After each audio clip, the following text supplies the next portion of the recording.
Welcome to the Rim Break Rodeo. We hope this video helps.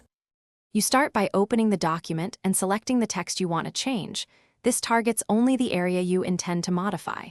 Once selected, look to the Home ribbon. The paragraph group contains the line and paragraph spacing control. Click that icon to reveal preset spacing like 1, 0, 1, 15, 1, 5, and 2, 0, and an option for line spacing options. Choose a preset to quickly apply a common spacing, or open the dialog for precise control. Once you open line spacing options, you control how Word measures lines. Single, 1, 5, double, at least exactly, or multiple. Choose exactly to specify a point size. Type a value in the @ box, for example 14 pt when you need tight control. Using multiple, enter 1, 15, or 1, 5 to scale line height relative to the font.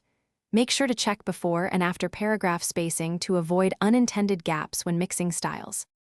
Apply your changes and save the document. Always review several pages to confirm consistency.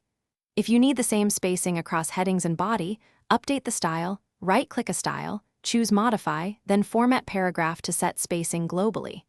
If spacing still looks off, check for manual line breaks, extra paragraph marks, or conflicting direct formatting. Remove manual breaks and clear formatting if necessary. Finally, remember to reapply the style so all sections match.